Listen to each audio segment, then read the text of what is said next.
In the previous video, I was talking about how the British introduced it as an ornamental plant, but this is the damage it has done to the local ecosystems. Look at it, like the water is completely filled with water hyacinth, and yeah, it completely disrupts the local water systems, and the local communities here are dependent on these, waterways for their livelihoods, for drinking water and for their domestic water use. Hi friends, I'm back. My name is Norita Roy Chaudhary. So the point of this very short video is to show how European colonization sort of accelerated the global transfer of plants and several other biological species that were not indigenous to local ecosystems. And water hyacinth, for instance, was not indigenous to South Asian waterways, and they were just introduced as ornamental plants. But there is something more to that. I mean, if you're interested in understanding the European colonial roots of exchange of plants and several other invasive species, you can read Alfred Crosby's key works on biological exchange that explored the relationship between plant transfer and imperial expansion. I mean, that is one of the key texts that is referred for an global environmental history analysis. And this text has also served as a foundational text for several other post-colonial historians who were exploring environmental history through the lens of colonization and coloniality. And but there is something more to the water hyacinth issue. And I was reading this paper by another environmental historian, and he's based in Bangladesh. And he shows how the colonial state played a key role in mediating the relationship between ecology, economy, and the society. And the economy and society is sort of clubbed together under the terminology of the public sphere. And very simply put, but what happened when the water hyacinth, the paper argues that when water hyacinth was introduced back during the British colonial empire, it most definitely hampered local ecosystem, because it clogged the waterways, and that created several losses for local farmers, and created losses in their returns to paddy cultivation and also jute cultivation, among others. And in that process,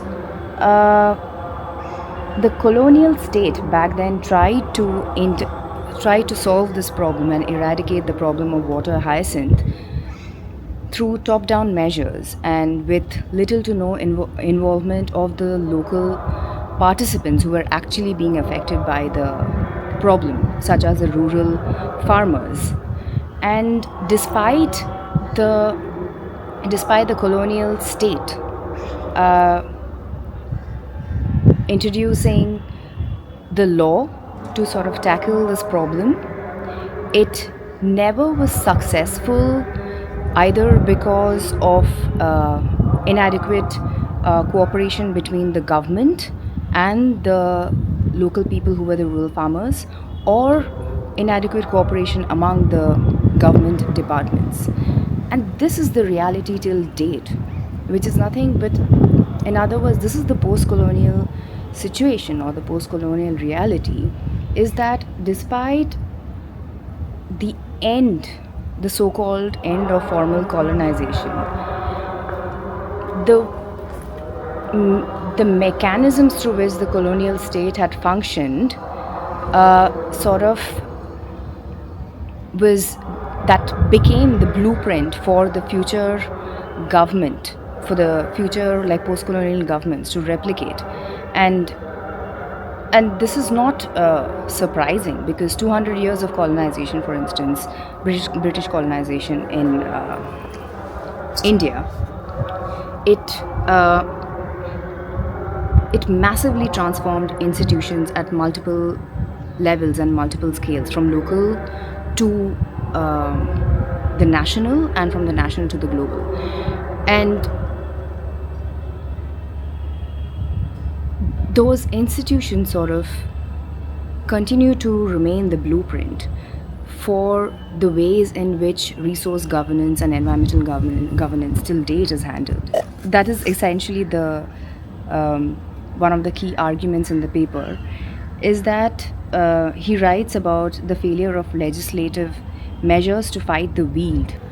So the Bangladeshi scholar I was talking about, his name is Iqbal Iftekhar, and the name of the paper is titled, let me check. It's titled Fighting with a Weed, Water Hyacinth and the State in Colonial Bengal.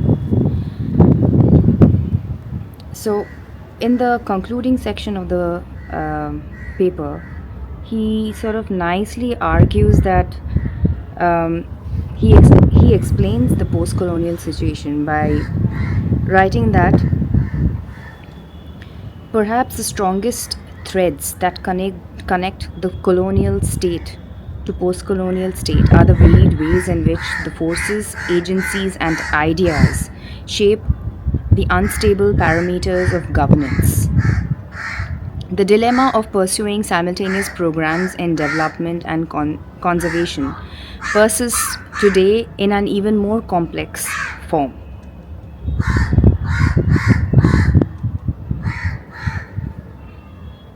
What can the state do? There is hardly any doubt. There is a crow that is really wanting my attention. Anyway, I got distracted. Coming back to the paper, what can the state do?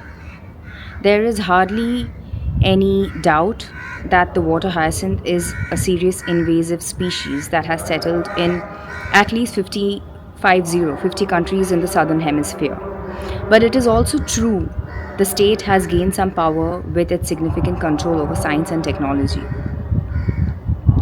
Researchers have identified and developed many useful biological and chemical means of fighting invasive species, but the water hyacinth in particular remains a problem because there persists lack of political will as well as consensus among private business concerns and the people at large in a given multitude of interests, ideas, and forces.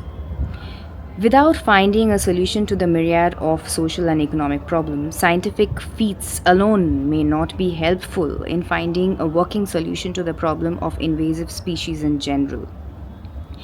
Therefore, my favorite part, unless the state is able to sponsor a balanced relationship between science and human psychological and material orientations, the water hyacinth is going to stay with us.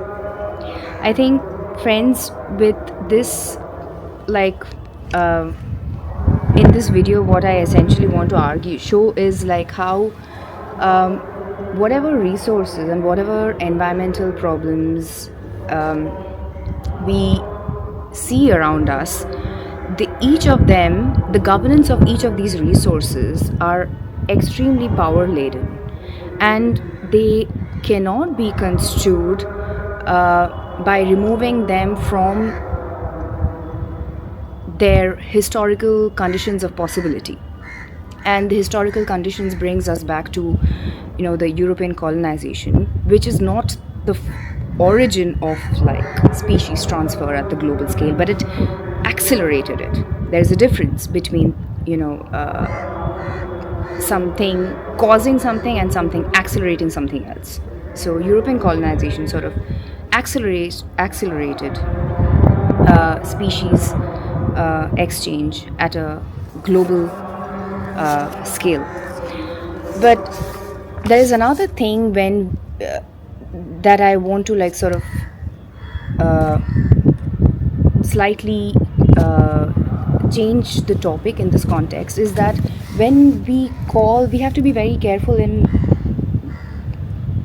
when we call something an invasive species. I mean, of course, water hyacinth was invasive back then, but it's also important to remember that it has become very much a part of the local ecosystem as well. So something that was invasive, through a process of becoming, it has also become a part of the local ecosystem. And perhaps a lot of rural farmers, they already have acclimatized with having water hyacinth as one of their non-human neighbor.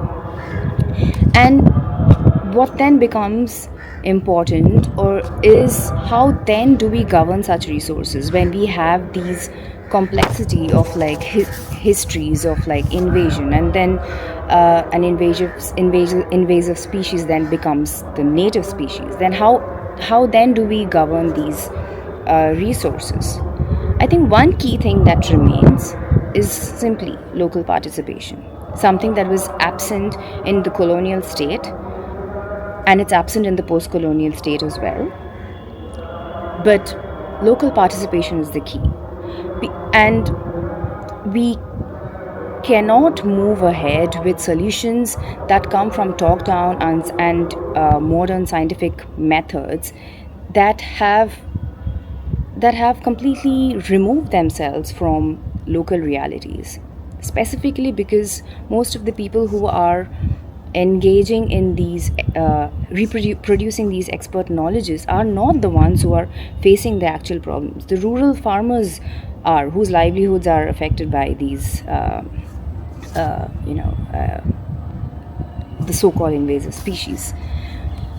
And that is one key thing. And the other thing is, it's important to remember that when the invasive becomes a native, I mean, we have to I'm using this phrase very contextually in this example. I mean, it's very key to it's very important that my statements are not decontextualized. So in this example, it's important to remember, when the invasive becomes a native, we need to think of contemporary environmental governance through much more nuanced, and we need to think of it in different ways. And I sort of really like the way scholar Banu Subramaniam sort of writes this in a paper,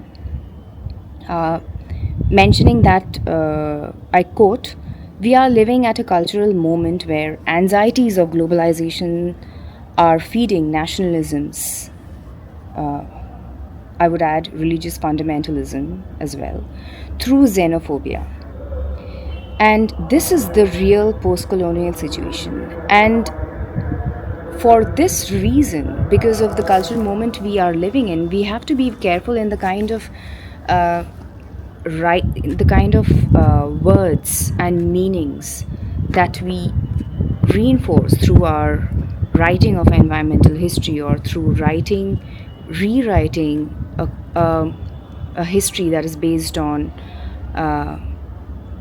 resistance. So we cannot use languages like invasive any longer, even whether they are plants and whether they are plants or humans, because we have to be very careful in the way we write even anti-colonial history and anti-colonial work and research, by carefully using the kind of words. But I did not intend to actually do this kind of video. I was traveling with some of my folks, and I just chanced upon the water hyacinth problem, and I was like, okay, let me make a video on this. So I ended up reading relevant papers that help me communicate the political ecology of the resources, given the fact that resources and resource governance